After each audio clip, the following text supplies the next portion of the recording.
Hello everyone, welcome back to Screen to Screen. I'm Andrew and this is Chris. Hello there. Well, today we're doing the Ticket to Ride game as a movie. My mind goes to things like, It's a Mad, Mad, Mad, Mad World. It goes to Around the World in 80 Days, perhaps even more so. It's like this old-timey kind of thing where it's like, oh, we have all these trains now, let's take advantage of them. Also with a little bit of Rat Race, the sort of remake of It's a Mad, Mad, Mad World. I do like Rat Race. And John Cleese's finest role. I'm actually unfortunately more familiar with that than Around the World in 80 Days. Nothing unfortunate about it. But as I understand, both those two properties feature kind of like rich people and bets, and I kind of figured for this. So I guess this is a movie based on the board game, but it's also kind of based on the video game because like that's what we're doing right now. And a lot of these characters that don't really have names. I mean, I guess we see on the screen they have like robot names here. Yeah. But they're all bots. There's characters. There's like the Newsy Kid, and then there's Parasol Lady, and then there's Top Hat with monocled guy. I figured those would be the characters. They each have like something they need, a character arc, whatever.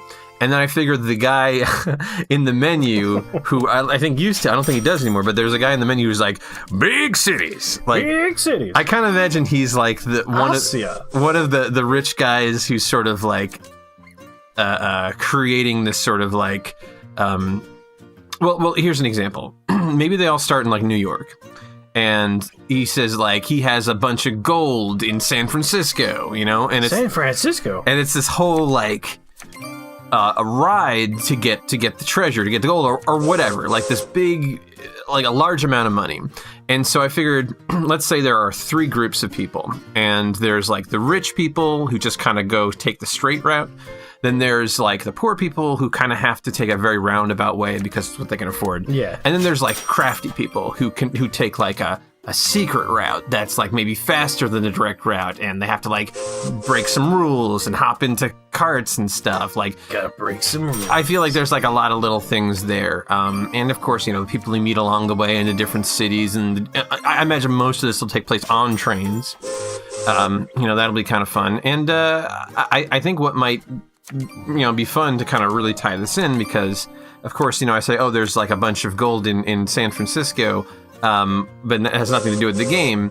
So my thought is, in the end, they learned the lesson that it was never about the prize; it was about the journey. Yes, it's not the destination; it's the trip. Right, and that's why it sort of ties in with like the longest trip, like win condition or whatever. The longest unbroken train. Victory points. Yeah. So I want to tie that in. I also figured to kind of tie in more of this like hopping around. I'd say they get to San Francisco in the midpoint of the movie. Okay. And then after that, they find out for whatever reason the gold's not there, and they have to now go to a different city or whatever. And I just thought like it's like drawing a new destination card. Yeah. So those are a collection of ideas I had. I think that was all of them. I don't know what to do. Like, this is either a very short episode or, let's think of some. All right, well, that was a good movie. Some fun additions. I kind of wanted to finish this game of Ticket to Ride I started, but, if we're done already, we're done. I mean, we could go into sort of like, what do they do on the trains? What does each character need? Why is this rich guy doing this? Like, who gets the money at the end? Why isn't there money? Like, are we going for, like, you brought up Rat Race, which is kind of like a slapstick comedy. Like, are we going in that direction? I think sort of, but I think I want to kind of bring it back to I don't know. Like, I feel like Around the World in 80 Days, that's a bit of a silly comedy too, but it's like more timeless, I guess. Yeah. Like, I feel like Rat Race is a very, like, what was it, late 90s, early 2000s kind of thing? Yeah, it was, like, I think the aughts. I think it was. Yeah, I think so. What a naughty movie. Early aughts. I feel like it's true for all the movies we're listing are really about, like, the colorful cast of characters. Yes. So we're really going to have to, like, make up a lot of characters for this. Oh, yeah. I mean, the characters, I would ideally like it if it was like this ensemble cast of like Yeah. Good actors or comedians. I mean, ideally good actors. Yeah. Yeah. Well, like known actors. I mean,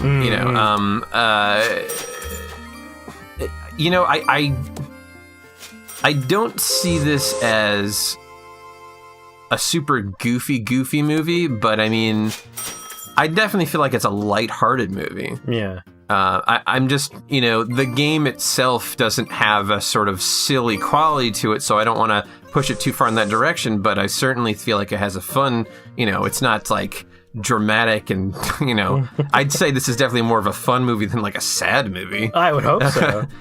I feel like everyone's got their dreams and goals, and maybe they don't meet them, but maybe they learn something better along the way. Maybe it's like the little newsy boy who realizes more than the adults that it was always about the journey and not about, maybe they feel like they got screwed over by the rich guy, and he's like, no, we had a great time. I've never been outside New York or wherever he's from.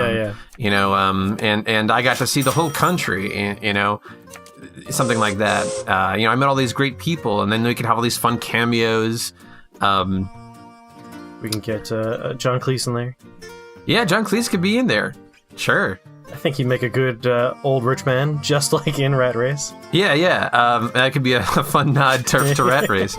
Also, another thing we could do is like, I mentioned there are 3 ways to get there. Maybe it's like there, the northern, the southern, and sort of like the in between. We can kind of play around with all these different. It's sort of like a slice of Americana back in 1910, I imagine. Nice slice of Americana pie. I guess I want to put this on trains as much as possible. So I don't know if it's like a bunch of people who are like.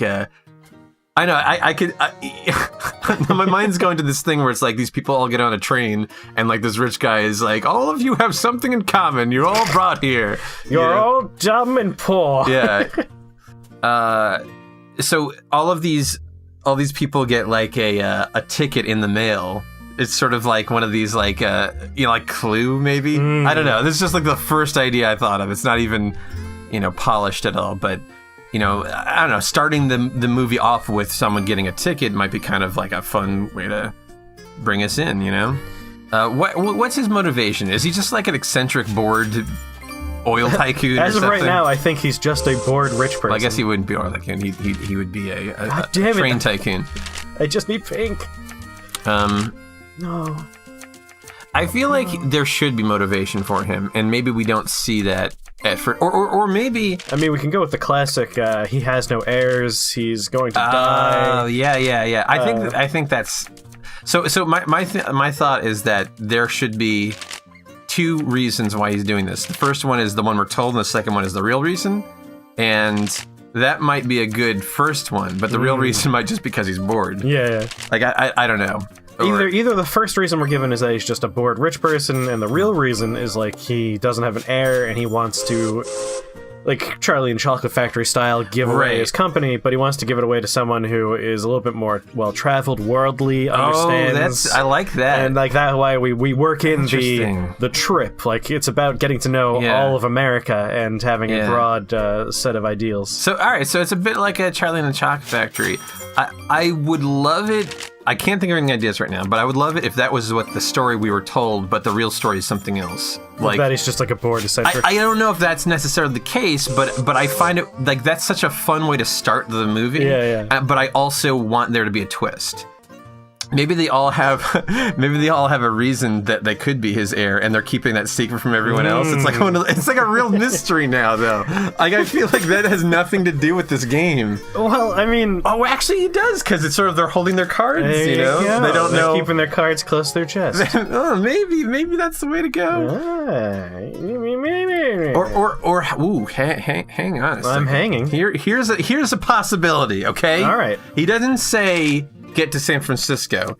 He says something like I'm being very vague here because I don't have an idea yet, but get to the place I like. And everyone's got their whole story with this guy. I see.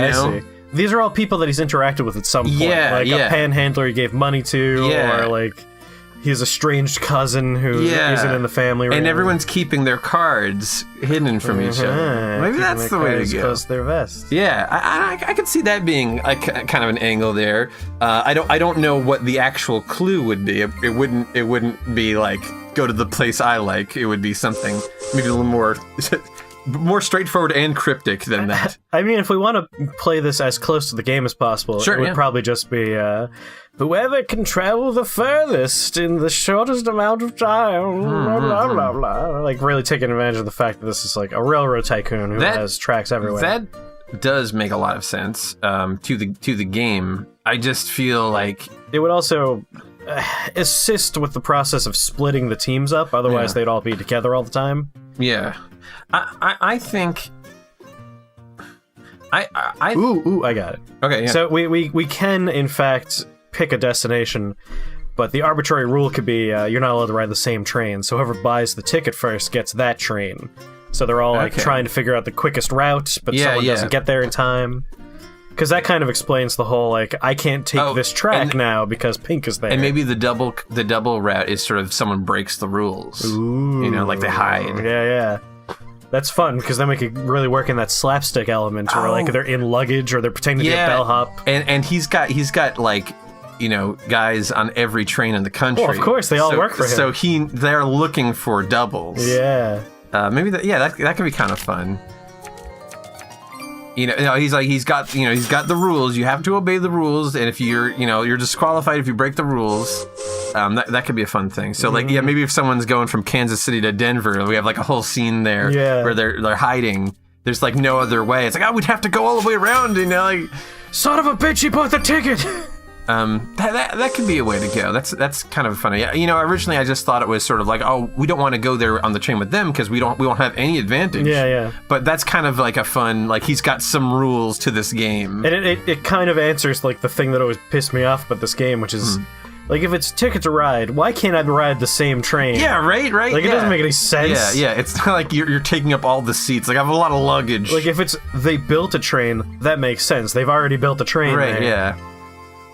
At least when I play this game, when I start the game, my first thought isn't what's the longest route. My first thought is, okay, these are the places I need to work on. Yeah. Let me get that going. So, and then at a certain point in the game, then my strategy changes to, okay, I got to get the longest route. I don't know if that's just me, but I think that might be good narratively, where at that midpoint, the goals shift a little bit. So the first goal is, you know, get to the place I like. Like, I want to think of a better thing than that, but you know what I mean? Like, get to the place where we met, or get to the... I kind of want it to be that no one knows that they... Like, everyone thinks they have the advantage because they know this. No one knows that the others know that no one is aware that everyone here has some interaction with...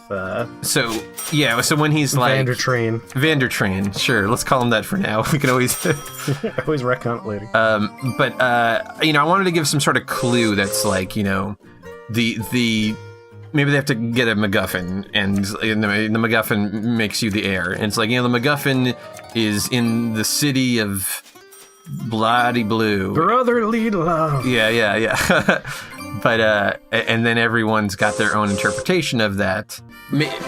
Being handed like a destination you have to go to is close to the game without being too on the nose. I think I might. All right. He hands them a special ticket that gets them on any of his. It's like a golden ticket, but I imagine it's gonna be like the multicolor engine ticket. No, the rainbow car. He gives them a rainbow car ticket, and he's like, "This is good for let's just call it a month for now, because there's a lot of zipping around." He gives them this card, and it's like, this card is good for any of my trains, but it expires, you know, on this date. And, you know, the first person to come back with the MacGuffin will be my heir.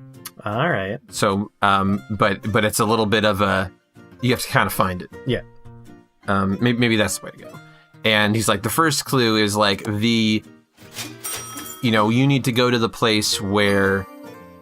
It could just be, you need to go to the place where I met you, in which case, now everyone knows each other. But I don't know. Like, maybe it's... I think it'd be more fun if he sort of gives them like a cryptic clue, like go to the place where such and such happens. Or yeah, I think if he's like a very famous tycoon situation, then we're kind of all right, because it could be like he gives relatively cryptic clues, but it's sort of public knowledge situation. Yeah, yeah. And then some people are like, no, everyone thinks it's that, but I know the real answer. Yeah. And like I imagine they're probably in 3 teams. I just kind of like that 3 seems like a good. I mean, we can always do more, but like for purposes of our.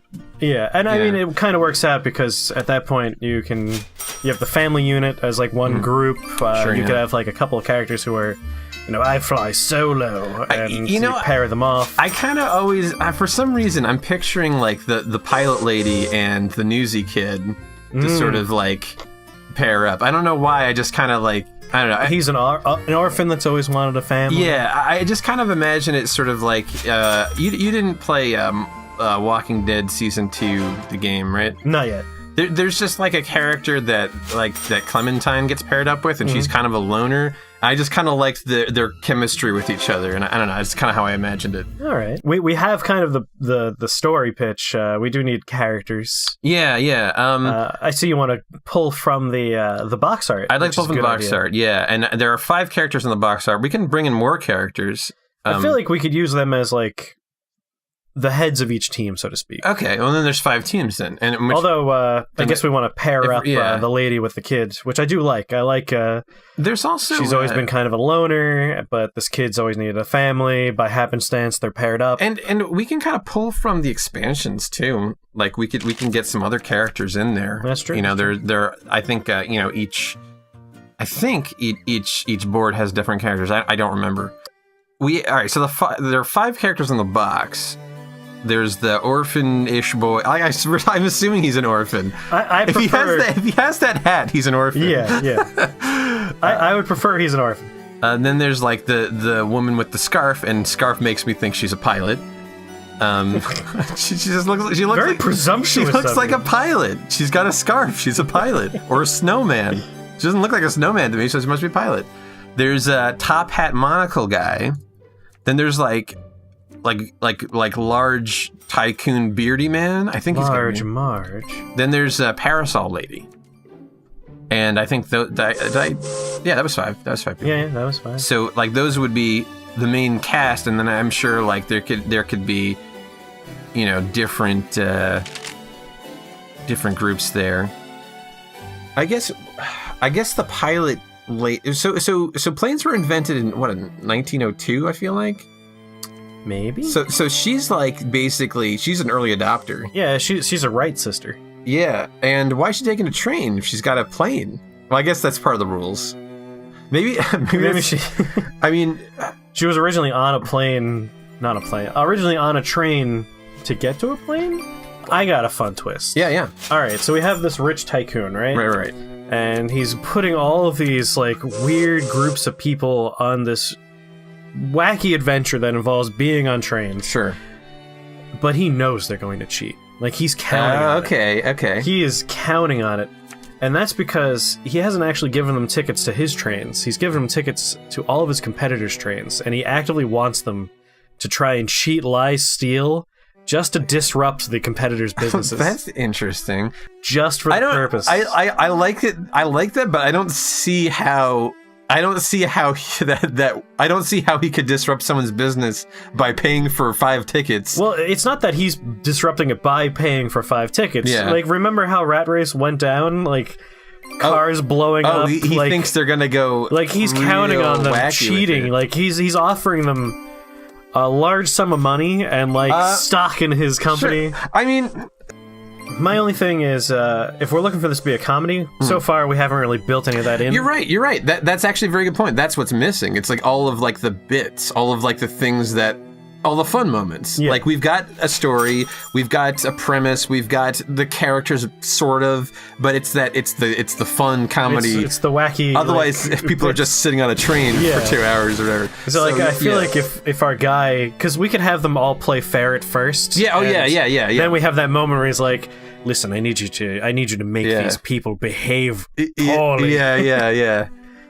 We could have one of like, our rich man could have like a butler character who could put on like fairly terrible disguises just so he could, like, plant the seeds of bad ideas, but we want to give this lady a reason to be a pilot. Here we go, like... Oh, yeah. Listen, you can fly. The only rule is that when the train enters the station, you're on the train. And if your plane lands on the train... That's interesting. Like, oh, you're right. That is not technically against the rules. All right, there's something with that. I don't want to rely too much on the plane because this is about trains, but she does seem to be a pilot, so it would be kind of a waste not to... I mean, again, it's just for one of the jokes. She misses the train, but there's an airport right nearby, so she steals a plane. Maybe like that's Act 3. Yeah, where she's like, no, we're not losing this today. Get on the plane, Sonny Jim. Get on the plane. We're getting on that train. She lands it on the train. Yeah, that could be kind of fun. Yeah, I think this is a helpful thing to go down, this avenue of wacky races. It's a bit of a wacky races with trains. I kind of, now that you mentioned it, I kind of picture this character, she's sort of this, like, she has such a high opinion of herself that that she's going to land a plane on a train. I think that's pretty funny. Maybe to kind of bring it back to Willy Wonka a little bit, maybe it's not that he's trying to mess with his competitors, but maybe his competitor is also sort of trying to spy on this game. Like, I don't know how that helps him out. I mean, we could have, like, a rival rich guy. Oh, I mean, if the rival wins the competition by the rules, then he should be the heir. He would inherit the company. That's kind of fun. It's kind of fun, but I feel like it's his rules. He could just say no. How about... All right, so we can have two rich old men that look exactly the same. They're twins, and you don't know that at the start of the movie. You think there's just one. Okay. And toward the later end of the movie, we learn that there are two John Cleeses. Okay, sure. And they have. And you're using that term as a character, not literally. Yeah. Because he was the rat race guy. Yeah. Just to be clear. In my head, this rich man is played by John Cleese, just because I like John Cleese. Okay. And they have, like, a bit of a friendly rich man's wager going on. So one is trying to sabotage the game by encouraging cheating and breaking the rules, and the other one is trying to win the legitimate way because their, I don't know, extremely ancient father, who is for some reason only just now dying. I like that there's even older... like an even older person involved. That's pretty funny. Has given them, like, a completely absurd way of inheriting the company, which is, like, you have to bet on the average Joe train goer. Oh yeah, because he's like, it's not, what's important is the average man, because I built this company from the ground up. I was nothing, and you boys don't know what it's like to be poor. It's the average man.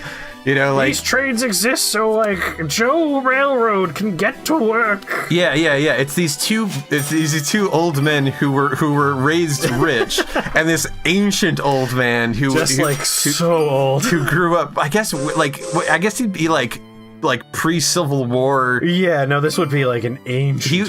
He would be like, I don't know. Would he be born like the 1700s?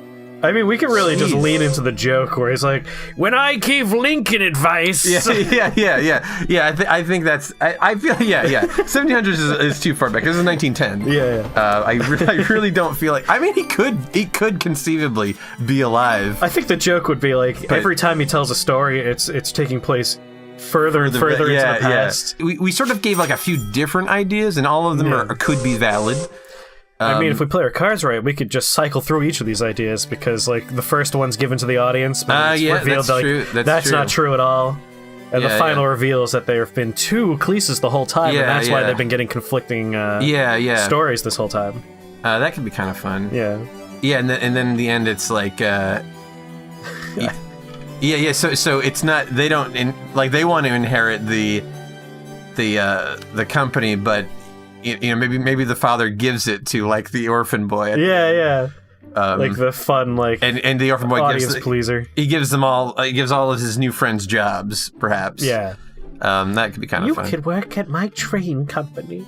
So the train kind of represents. It's like a very. It represents, like, progress. It represents. Globalization, industry. It kind of represents all these things, in that time. It kind of really changed everything. And so it's sort of a movie about, is the train, or like to get a little metaphorical here, is that if the train represents America, and I feel like it's very easy to say that in this world we've created. Yeah. Is America the people who run America, or is it the people who live in America? I see what you're saying. So it's this sort of thing where these trains, you gotta play by the rules of the people who made up the rules, the people with the money, the people with the resources. You got to do what they say. But in the end, it's sort of like, well, these trains run because we need them. Yeah. That's why there are trains. That's why you can make trains, because there are people to ride the trains. So I don't know. It's just like I always like to go deep into, like, I really like to get these like philosophical sort of things in the stories. That could be kind of a fun thing, because it sounds like what the old man is saying. It's like, these people, you two don't, I made these trains to help, people like me when I was, down and out.